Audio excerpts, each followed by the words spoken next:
Olá, vamos ao nosso Evangelho de hoje, terça-feira, 10 de fevereiro. Vamos começar com a nossa prece, fechando os olhos, elevando o nosso pensamento a Deus, nosso Pai, agradecendo pela vida, por este dia que se inicia. Elevamos também o nosso pensamento ao nosso Mestre Jesus, nosso modelo, nosso irmão, aquele que nos conduz incansavelmente. Agradecendo também por tantas oportunidades, por tanto amparo, nos conectarmos com a espiritualidade superior, o nosso anjo da guarda, nosso anjo guardião, os espíritos protetores e amigos, estes também incansáveis, que estão sempre a zelar por nós na nossa caminhada, na certeza de que tudo temos, o amor e a criação do Pai, o caminho e o amparo de Jesus, e o auxílio incansável da espiritualidade. Somos imensamente gratos por termos aberto os olhos mais este dia que se inicia. Permaneçam conosco, hoje e para todo sempre, e que assim seja. Muito bem, vamos ao nosso Evangelho segundo o Espiritismo. Vamos baixar um pouquinho a nossa prece, a nossa Ave Maria. Vamos ver o que vem hoje para refletirmos. Vamos lá. Caiu no capítulo 28, que é a coletânea de preces. Nós sempre contamos aqui, vou baixar mais um pouquinho a nossa Ave Maria. Nós sempre falamos um pouquinho sobre a estrutura do Evangelho, né? Que é este livro que tem uma estrutura. Apesar de nós abrirmos ele aleatoriamente para fazermos uma reflexão, estudarmos um pouquinho, Allan Kardec organizou uma forma que tem um sentido. Então são 28 capítulos. E o último capítulo, Kardec destinou para as preces. É claro que nós aprendemos durante o Evangelho, no capítulo 27, que as preces têm que ser principalmente sentidas, têm que vir do coração, têm que ser sinceras, mas elas também precisam ser inteligíveis, nós já aprendemos. E às vezes, quando nós não conseguimos organizar os nossos pensamentos, precisamos de alguns modelos. Então Kardec colocou no capítulo 28 muitas e muitas preces para todas as ocasiões. E através delas, não se engane, no capítulo 28 não deixa de estar um resumo de toda a doutrina espírita, se nós lermos atentamente.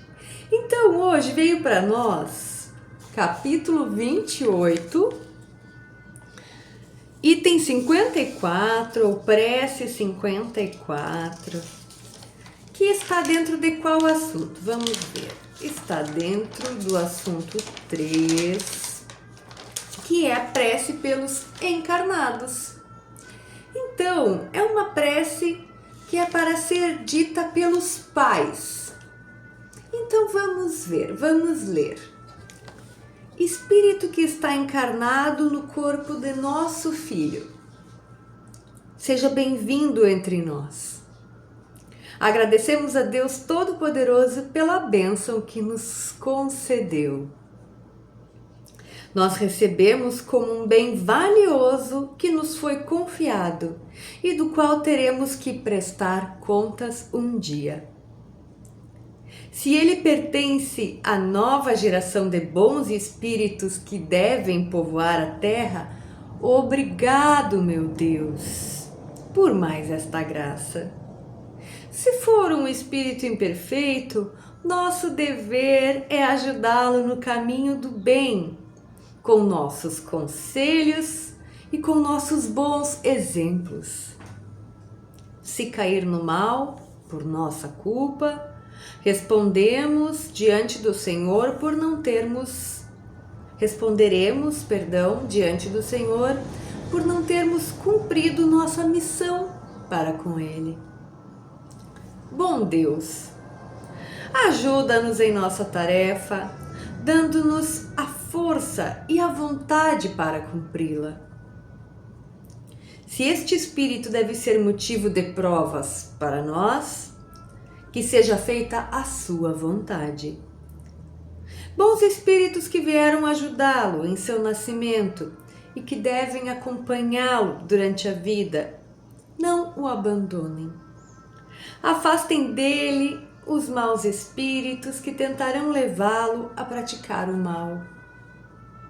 Deem a ele a força para resistir às más sugestões e a coragem para suportar, com paciência e resignação, as provas que o esperam na terra. Aí indica que a gente olha o capítulo 14, o item 9. Capítulo 14, que é honrar pai e mãe, e o item 9, a ingratidão dos filhos e laços de família. Muito bonito, não é mesmo? O que nós começamos refletindo? Que a coletânea de preces não era um resumo da doutrina? E que grande prova disso tivemos aqui. Porque a prece que nos caiu é a prece de um pai, de uma mãe, fazer para um filho quando nasce.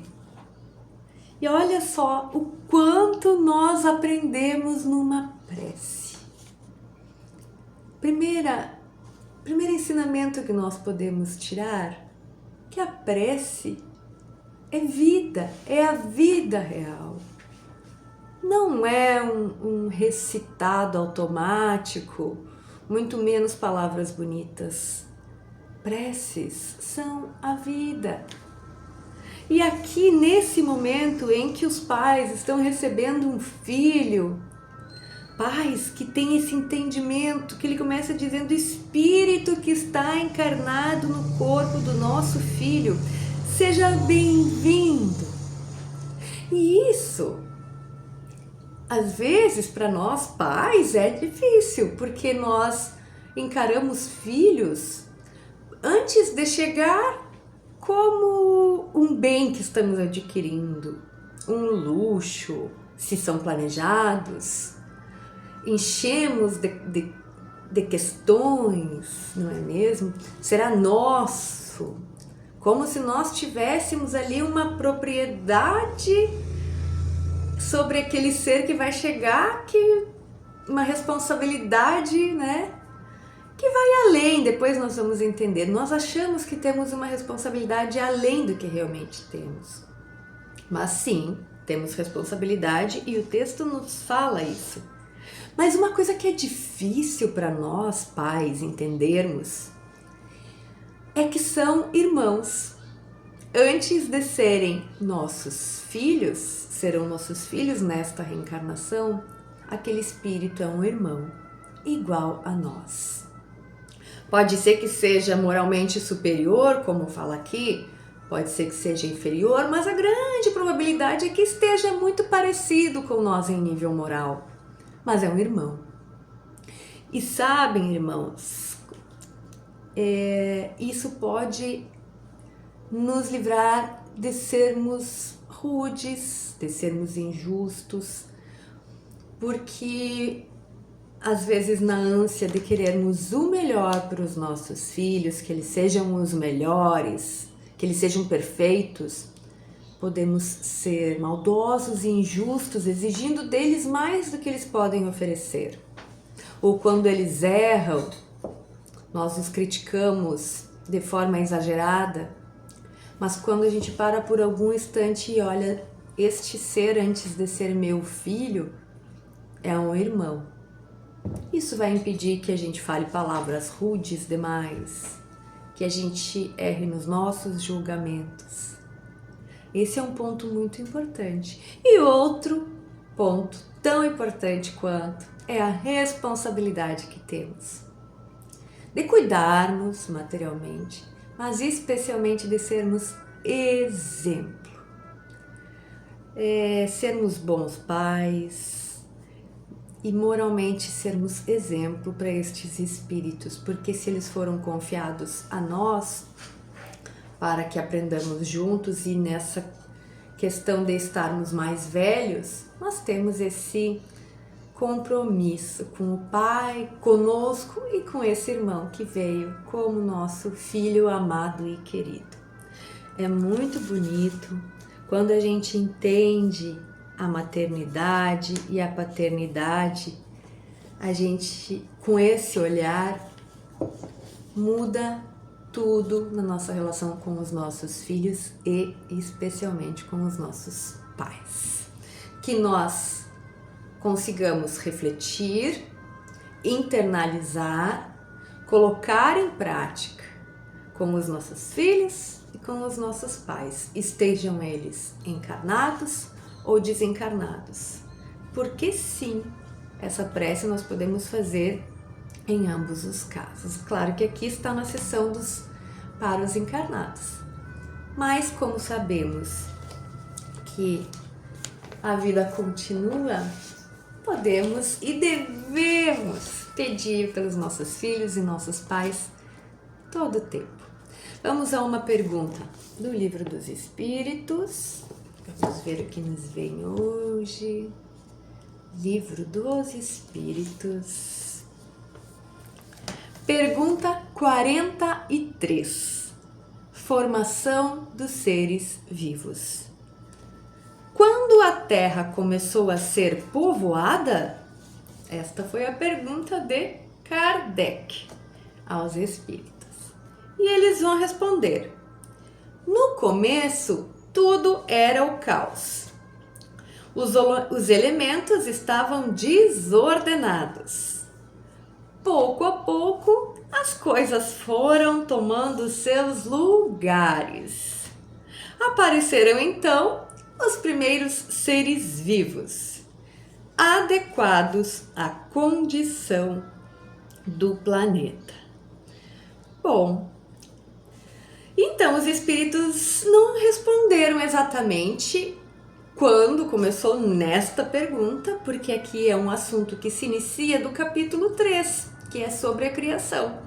Então, quem ficou curioso, faça a leitura de todo o capítulo, que eles vão começar a explicar para Kardec a formação dos seres vivos. Então, eles dizem, no começo tudo era o caos. Nos lembra algo, não é? O início da Gênese bíblica, onde diz, no começo tudo era o caos. E os espíritos começaram da mesma forma, com certeza não por acaso. Vamos encerrar então? Vamos fechar os olhos, agradecer a Deus mais uma vez por este momento, pela companhia dos irmãos amados, espíritos de luz que nos acompanham. Agradecer ao Mestre Jesus por tantos ensinamentos, por ser governador do nosso planeta, esta beleza de criação, toda esta organização. Com toda esta gratidão, nós pedimos o amparo para seguir o nosso caminho no desenvolvimento, que nós possamos fazer também a nossa parte para o desenvolvimento e o cuidado do nosso planeta, começando pelo nosso entorno, a nossa existência, os nossos lares, as nossas famílias. Para isso pedimos a inspiração dos bons amigos, hoje e para todo sempre. E que assim seja. Tchau, tchau.